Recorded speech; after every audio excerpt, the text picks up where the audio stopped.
All right, welcome back, and thank you so much for staying with us here on Morning Live as we're still coming to you live from the George Municipality offices. We are here in George in the Western Cape.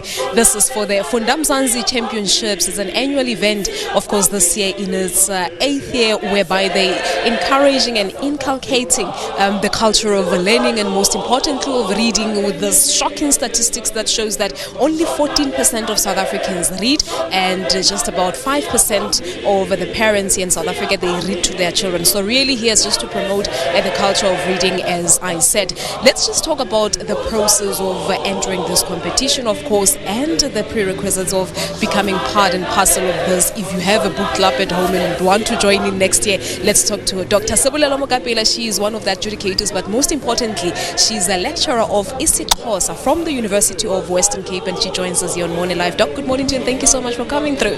Okay, thank you, Palisa. How are you? I'm all right, and thank you so much indeed. Let's just talk about the competition. So you've been part of the competition for the past 4 years. What are your observations in terms of reading? When I started with the Funda Mzantsi Championship, I started the past 3 years. This is the 4th year. When we started, it was only 3 languages that we participated in. 4 actually. isiXhosa, Setswana, English and Afrikaans. But this year it's all 11 languages with 3 adjudicators per language.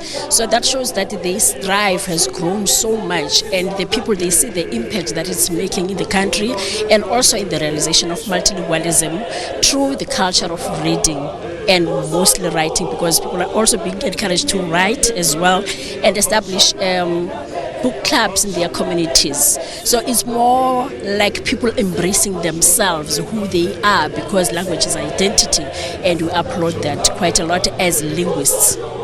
Let's talk a little bit about the process, the adjudication process, from the stage whereby they submit their entries and so on. Well, the process that we're looking at is what people think that the indigenous communities don't have.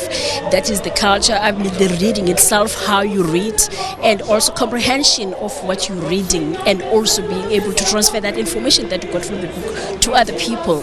So we have the reading, impromptu reading, where people also how they read, how fluent, and also pronunciation of the words itself, and making sense to people who don't have the book in front of them. We also have book review.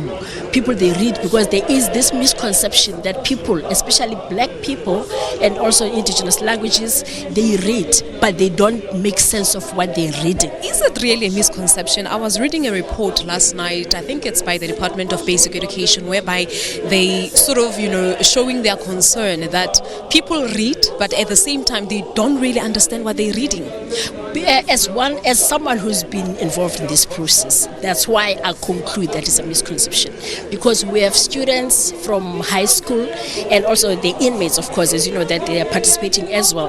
But the sense that those children make out of what they have read, they make you feel so proud, especially in their own indigenous languages. So it is indeed a misconception, and I also believe that through this process, or through this Funda Mzantsi Championship, they have grown so much, because we have book clubs that have been participating since I started with the Funda Mzantsi, that have been continuing, and also you see the progress, you see the change, you see that they're growingly developing, and also the fact that other book clubs also joining in, because they, even in isiXhosa, there were about 15 then, but last year there were about 32. So I don't know this year, but I believe that the number has has grown. So it is indeed a question.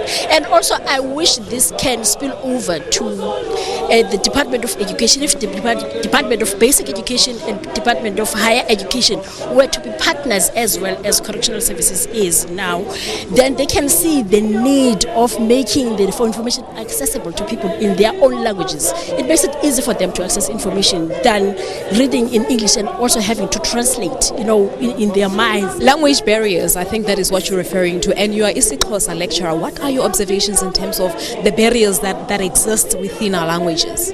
There is indeed quite a huge barrier, but there are institutions that are championing this, making this information accessible. All learning areas that they should be translated in their indigenous languages. Maybe the debates are going to be in English, but at least you have internalized the information. It makes it easy for you to internalize it, the information, and also be able to translate it when you have to, discussions, and you also have to write, even if it's exams.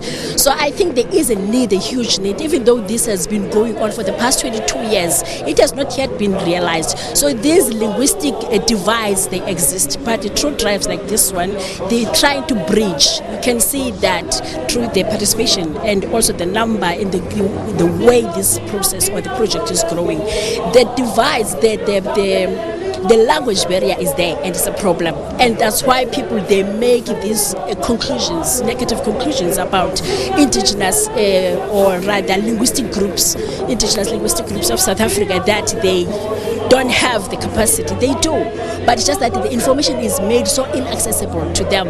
If it were to be made accessible to them in their own indigenous languages, then everybody will be on the same level. Right, we'll leave it at that. Dr. Sebolelo Okay, thank you very much. Well, there you have it. Dr. Sebolelo Mokapela is one of the adjudicators taking part in this championships, but she's also a lecturer of isiXhosa from the University of Cape Town, talking to us about this competition that she's been taking part in for the past 4 years. So they have 4 categories. The first one is book reading, a book review, debating, and spelling bee. But we'll tell you more about the categories themselves later here on the show. But for now, it's back to Leanne in Johannesburg.